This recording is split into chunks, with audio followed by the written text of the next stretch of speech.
So the reason why this is part one is because I haven't actually finished the book. I'm about a third of the way into it, but this book is Enlightenment Now by Steven Pinker. And for those who are unfamiliar with Steven Pinker, he is a Canadian cognitive psychologist who I think works at Harvard. Canadian psychologists have been quite popular lately with him and of course the controversial Jordan Peterson. But Steven Pinker is one of the most popular intellectuals as of today because of his book.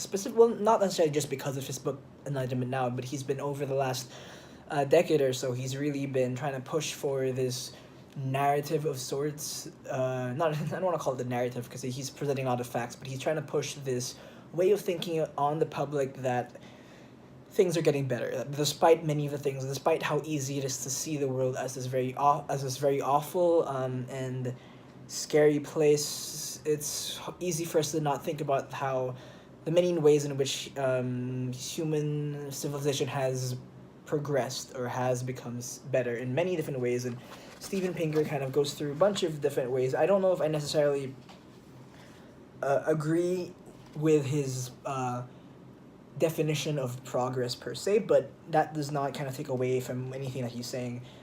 All of this stuff is very fascinating, and a lot of it is kind of new to me as well. Things that I kind of knew intuitively to some degree, but I didn't really have any facts to back it up, right? So the book starts off and he discusses what he means by enlightenment, and he references, of course, the Enlightenment era in the 1800s or so, when a lot of thinkers started to kind of reevaluate what they thought were important in terms of how to make society better, and they gave kind of different philosophies in which they thought that it would be best to progress towards, and he discusses a bit about that. He talks a little about the counter enlightenments, the people who don't agree with the ideals of the Enlightenment per se, and all this stuff. But what struck me the most about this book is the stats, right? So he's a good writer. It's a very quick read actually. Up to this point where I am right now, he has stats of like one is called progress. One of the chapters is called progressophobia. He says that there's for some reason, despite lots of progress, the way that news was reported over the last 100 years or so has been progressively getting more negative. The number of negative words has increased. The tone of the pieces have been more and more negative, even though there are many things as well to celebrate. And other people talk about this as well, about how it seems like modern people today, or people today, just have a very short memory of sorts in terms of history and historical events, where they may not necessarily they think so much in the now in the immediate past that they don't realize how much has gotten better from the last 50 years or so. I mean, for me personally, I feel like I have a difficult time sometimes trying to remember what it was like before cell phones, before YouTube. I remember when I was 11 and 10, 11, YouTube was so popular and everyone was watching Ryan Higa and all of this stuff. And it was such an early phase of this thing, and it's so interesting to see how far we've gone. And now, YouTube has eclipsed TV, and what was it even like, not even thinking of social media, but what was it like before cell phones? I remember not having a phone when I was young, but then the memories are just not there. It's hard to kind of think back further than that. So when you have people trying to assess what it's like to live today in terms of safety, it's hard to really know how bad it was before and how much of the crime rates are much higher than before and all this stuff. Lots of interesting things. I'm going to go through them very quickly. There's child mortality. So this means that people who the number of children who died before the age of 5 has significantly decreased over time, especially in the developing countries. I feel like maybe it's possible. I think that the United States people, it's easy for them to kind of shit on and complain about how bad things are because they don't really notice how much the developing world around them has been getting so much better over the last 20, 30, 40, 50 years. In this, for example, on this graph, it says that Ethiopia in 1970, actually 1980, 25% of children died before the age of 5 because I guess of health medical reasons and such. And in 2010, that number is down to like 7-8%. So it's a big difference. That's a difference of 300% decrease. And other things, maternal mortality. This is number of women who die when giving birth. Life expectancy. This is one that I think maybe people are more aware of, that people have been living longer over time. Apparently, in 1701, the average life expectancy of a person was like 37, 38, which is extremely low. But also life expectancy is like an average of sorts, and because there are lots of infant mortality, a lot of children were dying at this time. So that the number of people dying at zero drags down the average life expectancy. So that's something you kind of have to consider as well. But people have been living longer. So if you put a lot of stock into the idea that living longer means we're living better, then this is the reason why things have been getting better. Our generation or whoever's watching these videos, more likely we're gonna reach an age where we live past, where the average will probably be around 80 or 90 or so, maybe even 100 when we get to that point when we're much older. Much more things. Health. I think a lot of the things that people appreciate is medicine. Medicine has been one of the driving. I think just medical technology has increased so much to the point where we don't really appreciate how at some. It's over here, for example, this year that at a certain point we didn't have vaccines for smallpox, and smallpox killed millions and millions and millions of people. And right now, Steven Pinker says here his favorite his favorite sentence on Wikipedia is the first line on that of smallpox, where it says that smallpox was an infectious disease caused by these two viruses. And the fact that it was in past tense, he says that is such a testament to how much we've progressed, where so many of these things, measles vaccines, penicillin, the discovery of chlorination of water, all these scientific discoveries over the last 100 years or so, has changed the lives of so many people. And obviously right now, I took a class on genetics. I'm not sure, he doesn't really discuss it here as of where I am so far, but I took a class recently on genetics in university, and we're learning about how all these new researches in cancer research in terms of editing the genes with CRISPR-Cas9 such that you can remove the cancer, or you can essentially get someone who has cancer, cancer free. And that technology is progressing and is right here, very present. That's such a great thing as well. People are more resistant to all these diseases because we have come up with all the knowledge and technology to just, make these viruses make our bodies less susceptible to them. And I feel like that is just a testament to how many smart people there are in this world, that they've come up with all this stuff. It's so incredible to really appreciate.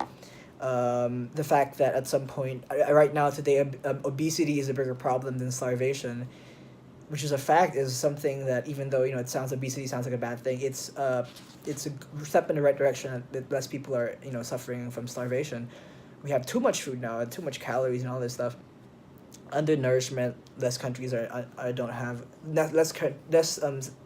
undernourished, less people are dying of famine. Of course, if you look at these graphs, like here's a graph, and you have like famine deaths, and then you see all these upturns.